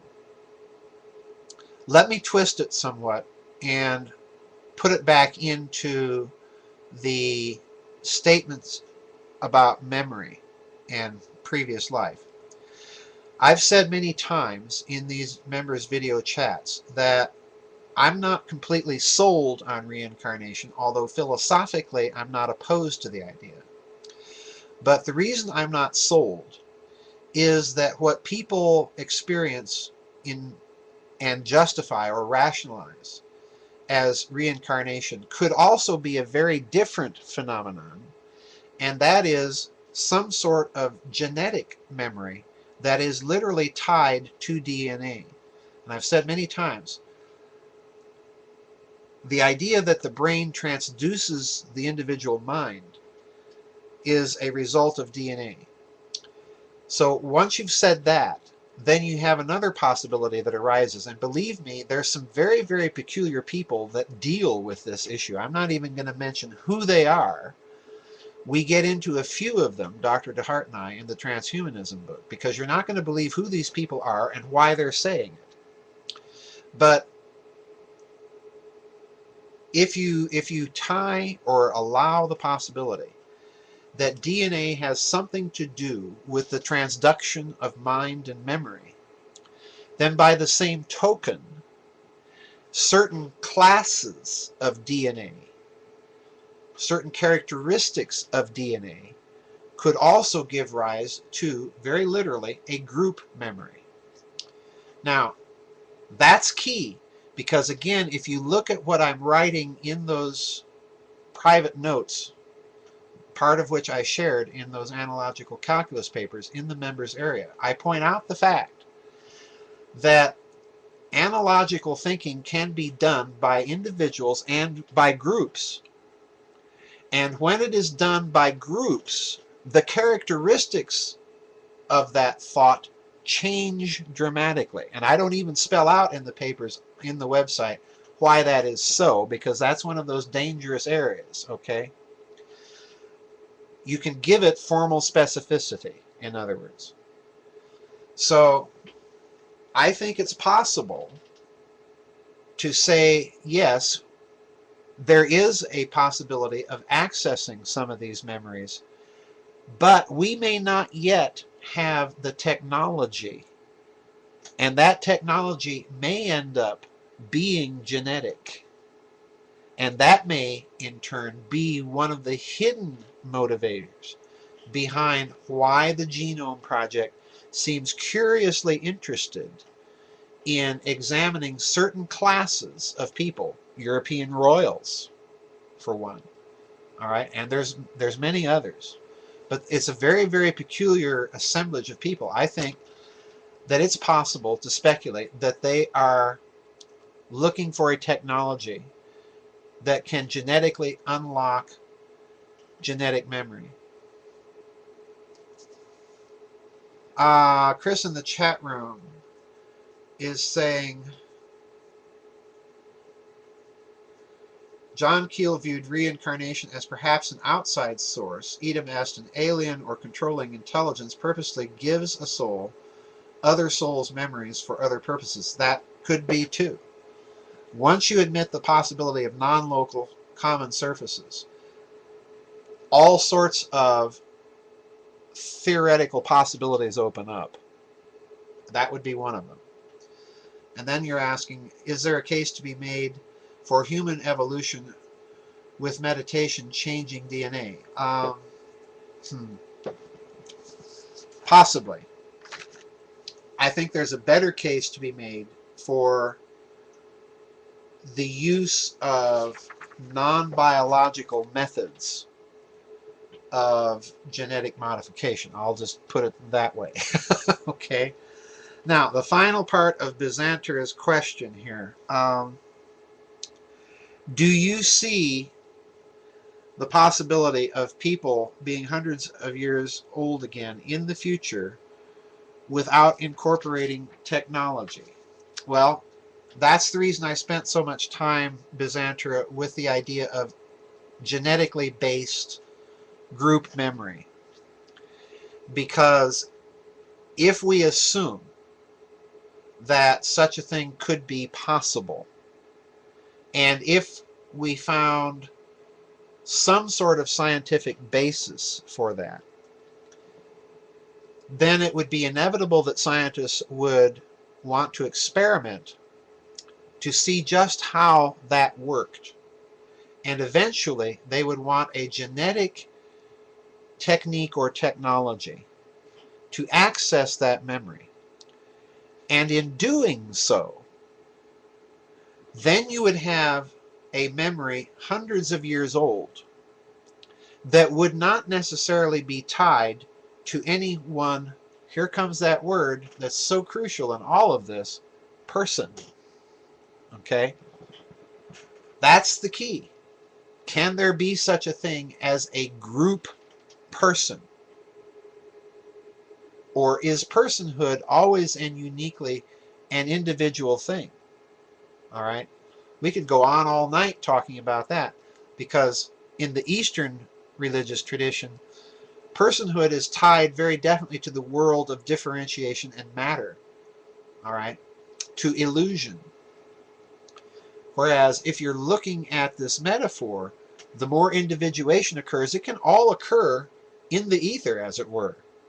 All right, so that kind of turns that Eastern metaphor upside down on its head. All right, in the chat room, Neurotraveler Walter Crittenden believes that as the star Sirius gets closer to our sun, that we will start to live longer. Haven't read Walter Crittenden, Neurotraveler, so I couldn't answer that. I don't know the basis on which he says that or whatever. This sounds like, and Big Bomb in the chat room, this sounds like the storyline to the Assassin's Creed, and I'm assuming what he's talking about there is the group memory stuff. And to a certain extent, yes. I would aver that it is. What I'm suggesting really here, Big Bomb, is that when you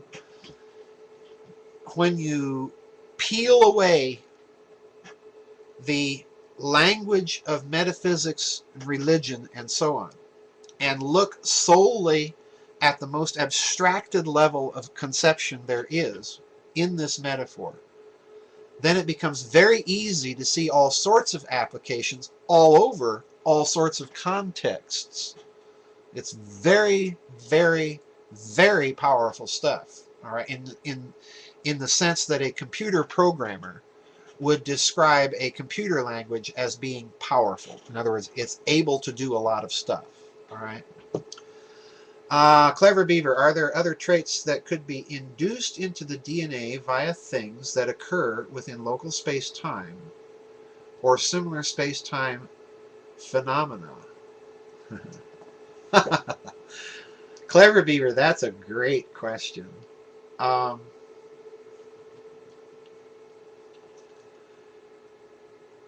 Everything that I've read, Clever Beaver, on mind manipulation techniques, and I have to be honest here, I'm debating whether or not to talk about some of that in the Covert Wars Breakaway Civilizations book, because it's an endlessly connected topic to everything else.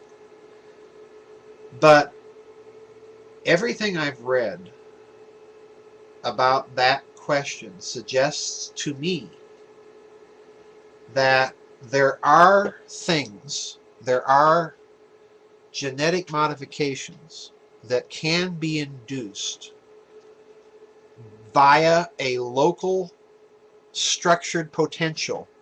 In other words, by a local manipulation of space-time geometry at a very subtle, very local level. Yes, I think that there's a growing body of evidence, obscure though it is, and you have to kind of scratch and sniff long and hard to find it. But yeah, I think that's what the evidence is tending to now. So we may get back to what Mr. Stabrani was talking about earlier.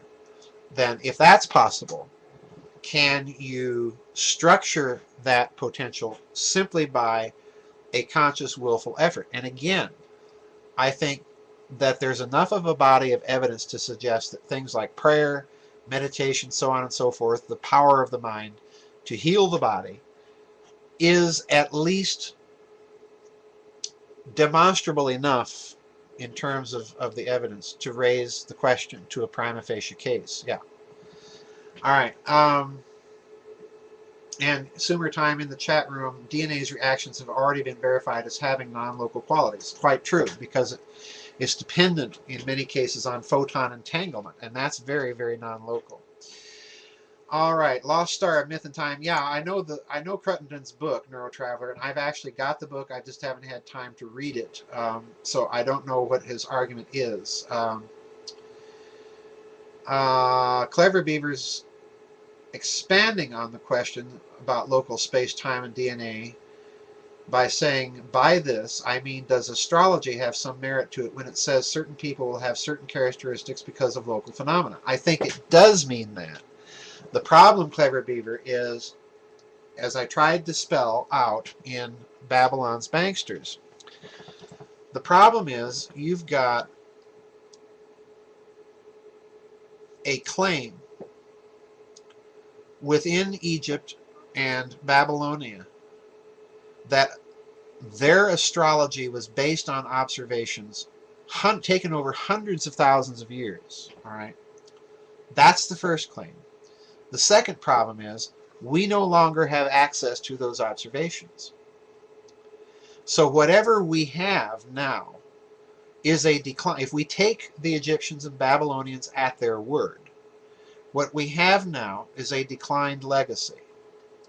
So if there is truth to the claim of astrology, then we're a long way scientifically from verifying it. There's a second problem. If you go back and look at the kind of astrology they're talking about, what they are talking about would be called by a modern astrologer a mundane horoscope. Why? Because back, let's say, in ancient Uruk, you couldn't go into your local supermarket and pick up a sun sign cuneiform book about your sun sign that would tell you and make predictions about you. Because what astrology was for the nation. It was for the king. All right?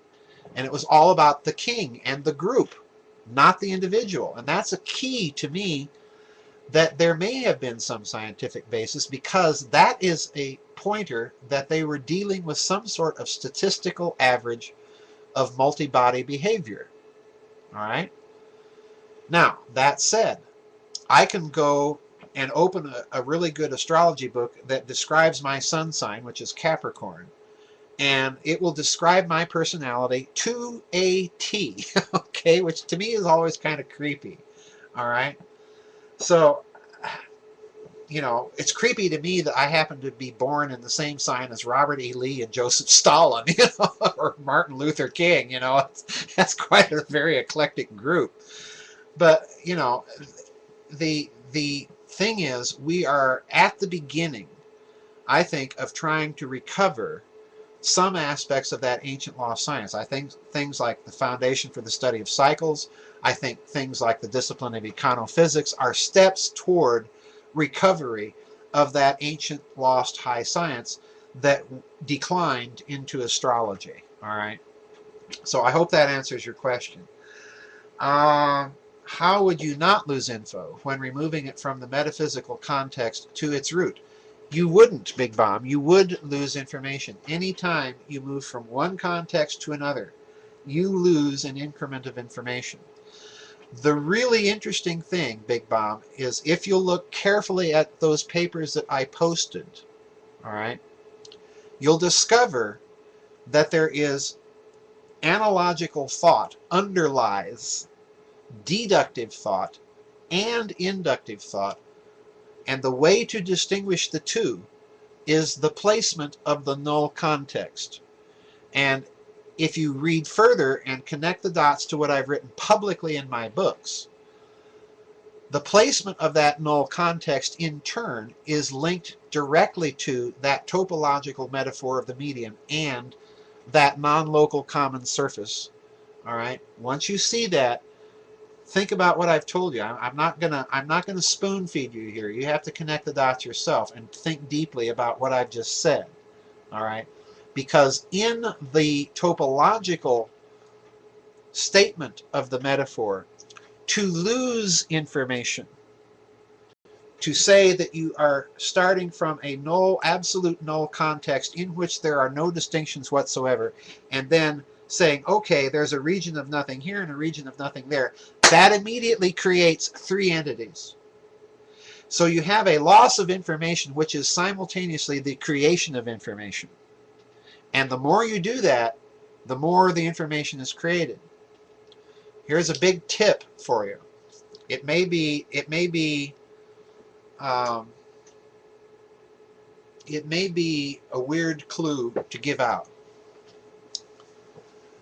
The Financial Vipers of Venice is all about the metaphor.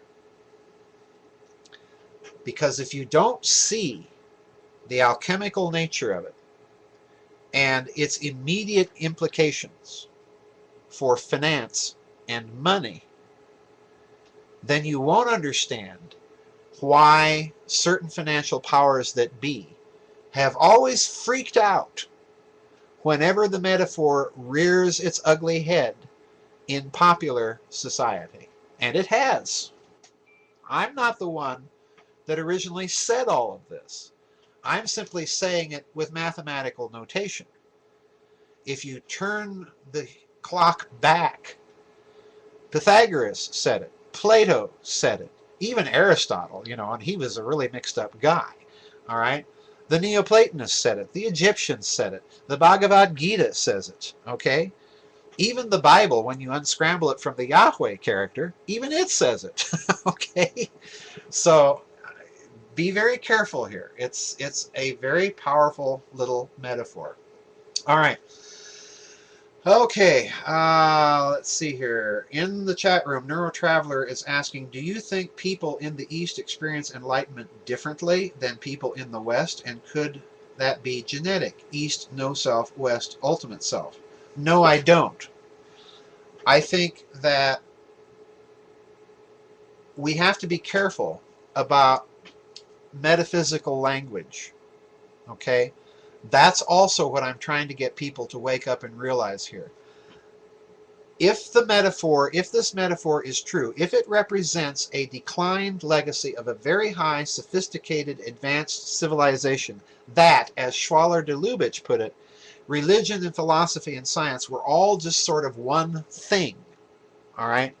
Or if you take what I have been trying to say about the Tower of Babel moment of history, way back in the Giza Death Star destroyed, and view that as a fracturing of the contexts in which we think.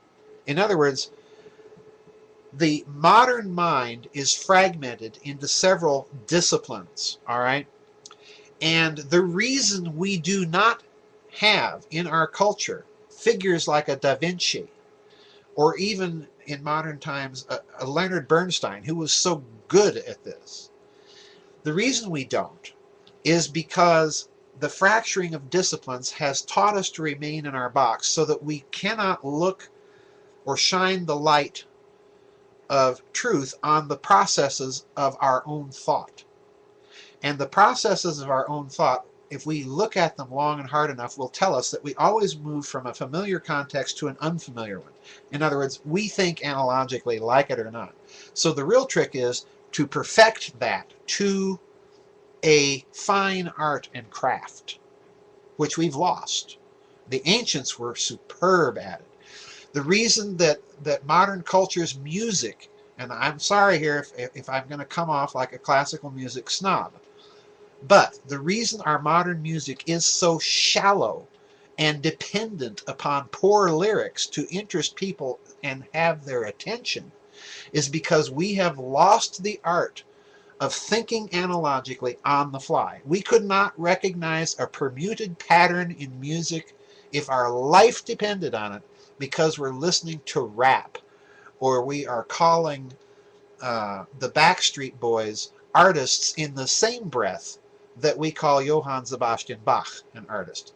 There is a complete breakdown of a hierarchy of values.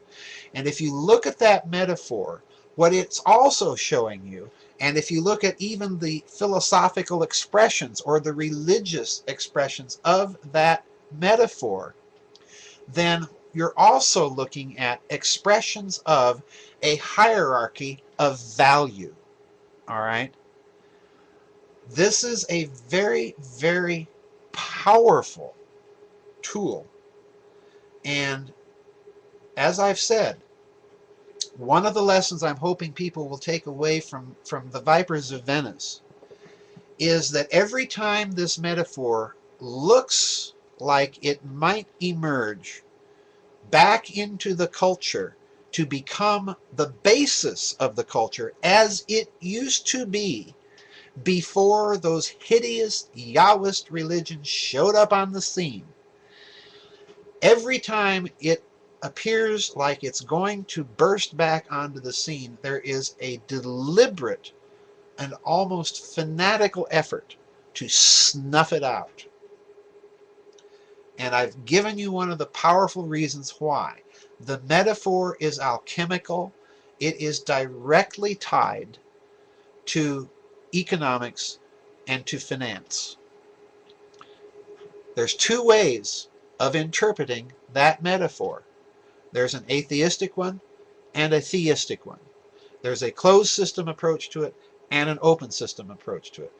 By the same token, therefore, there is a financial or economic way of looking at that same topological expression and saying, aha, let's apply it not to a physics context, not to a social engineering context, not to a mathematical context.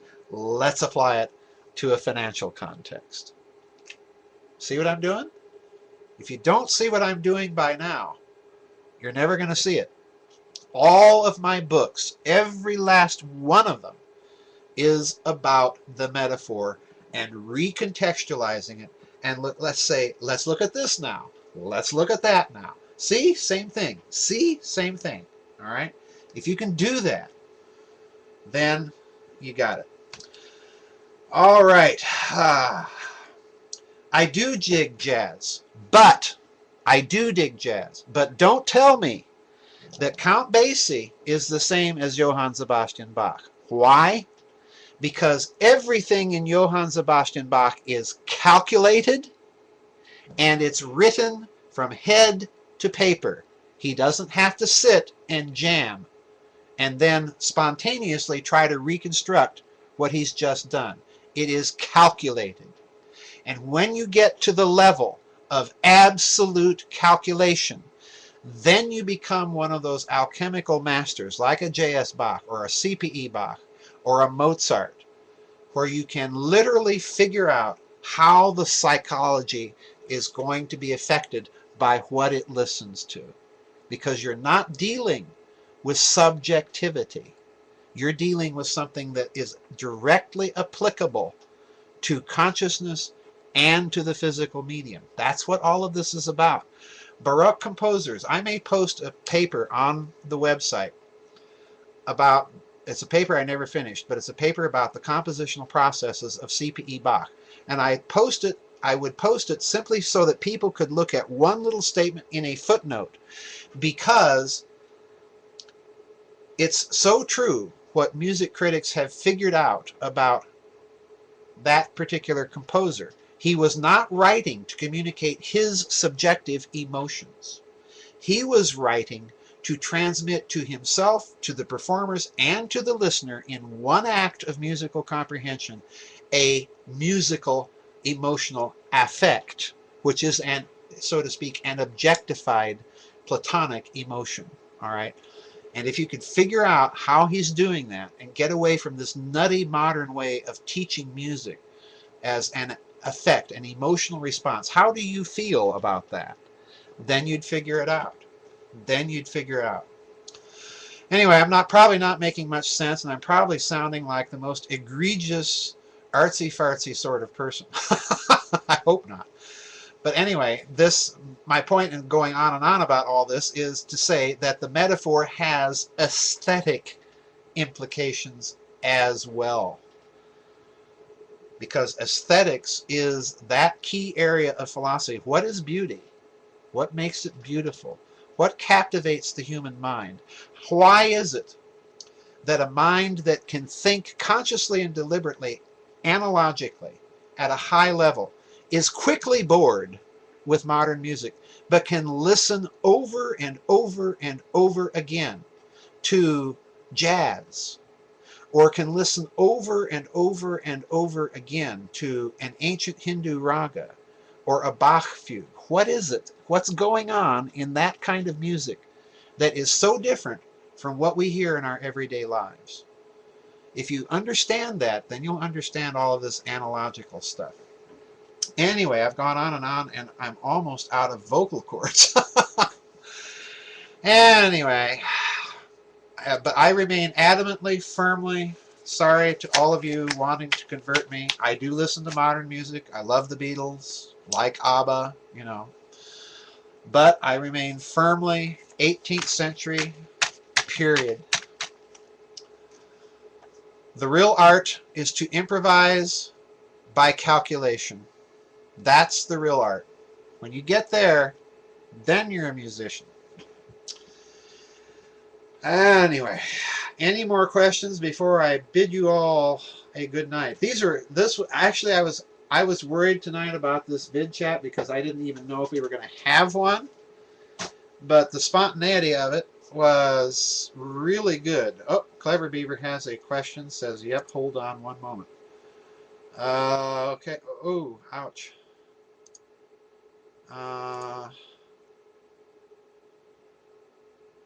Question just came in from Chris Debrani. I'm reading John Keel's Our Haunted Planet. He states ideas very similar to genes, giants, etc. Is seeding of the earth with DNA and design beings. Have you read this or any of this? Has his thought maybe influenced you? Second, what do you feel about his work? Okay, number one, I don't feel about people's works. I try and think about them. Okay? I used to tell my students when I was a professor, I will dock you 2-letter grades if you use the expression I feel such and such when you mean I think such and such. I'm not interested in subjective emotional responses. And that used to freak my students out. They quickly learned that I really meant it. Okay. Anyway, so I don't feel anything. So what do I think about his work? I don't think anything about it because I don't know it. I haven't read it. So I have to beg off of your question, Chris. Anyway, Clever Beaver, if the claims of astrology would have some merit to them, and there was a precise formulaic expression of it, could it be manipulated? And if so, are there some who would be potentially indomitable? Of course, any technology, any technique, any scientific concept, if there were a scientific basis to it, could be manipulated. And the whole point that I was trying to make in Babylon's Banksters is, yeah, you've got some sort of basis to this astrology stuff, because looky here, you've got these modern corporations doing this, and it looks an awful lot like astrology. You've got this foundation for the study of cycles saying, oh, look at this. So yeah, there's some basis to it, but we're just at the beginning of being able to compile the database necessary to construct a theory that would unify it all into something that may look like astrology. All right, that's the key here. Excuse me. All right. Big bomb. If individualities, personalities exist in the information field, what is stopping certain parties from resurrecting some of the nastier characters from the cosmic war? Answer, Big Bomb, nothing. Okay? That's one of those nasty little implications. All right? That's one of those nasty implications. One final question in the chat room, and then I'm going to call it a night, folks. This one's from Clever Beaver. Or is this something that a learned attribute that allows one to have a defense when one's volition is being challenged? I'm not sure I understood that question. Is this something that is a learned attribute that allows one to have a defense? Oh, I see what you're saying. When one's volition is being challenged.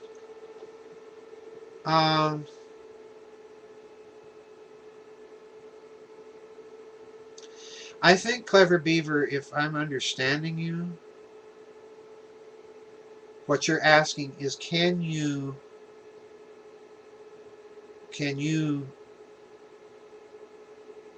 possibly ward off these influences through a sheer act or exercise of will? And if that's the case, I would have to say that there is always a certain element of the individual person that escapes any attempt to reduce that person to any set of his natural human attributes or functions. And in fact, it is precisely that step, that logical step, that constitutes the metaphysical basis for the concept of corporate person. We could spend literally a whole night discussing corporate person in these members' vid chats and where it comes from and what's going on. But that's the precise step. I think personhood always has an element that escapes any attempt to sum to the individual by adding up all the emotions, memories, faculties, choices, and so on and so forth. And there's reasons I think that. And again, it's contained in that metaphor. Okay. The bottom line is the metaphor. The reason I chose topology to express the metaphor is that in classical theology, classical Christian theology, the essence of God is absolutely undefinable, believe it or not. In other words, God is not intelligible. All right? That's like saying God is nothing. And in fact, you find Christian mystics who do say that. Okay? And then at the next level, you have the idea that the persons of the Trinity are not definable either, because they're only distinguishable. In other words, you cannot exhaust their content as unique individuals, all right, once you've taken that step. Well, the interesting thing is that you can translate those concepts topologically. In fact, I did that once to a theology professor of mine way back in the 1980s, and he just freaked out. He just said, don't ever talk to me about that again. But I did a little paper called Mathematical Analogs in Theology. What was it? Mathematical Methodological Analogs or something like that in dogmatic theology. And in topology, the interior can only be known or understood in reference to the surface. In other words, the interior is a big undefinable thing that you can only sort of tack a symbol to, but you can't exhaustively describe it. All right, even surfaces to a certain extent are not exhaustively definable. All right. Anyway, all of this is fascinating, folks, but my voice is giving out and my nicotine is requiring a fix. So what I'm going to do is bid you a good night. This was a really fun vid chat. I want to thank Spaghetti Arts and Byzantra and Bear Claw for the pre-submitted questions, and in the chat room, Big Bomb and Clever Beaver and everybody else who was asking questions. A really fun vid chat. Last question. All right. Something to leave us with from Clever Beaver with a little homework. Huh. Could you give an example of a common surface that the Vitruvian Man exemplifies? Which could help to express this analogy. I'm not certain I understand the common surface that you have in mind that the Vitruvian Man exemplifies. I'm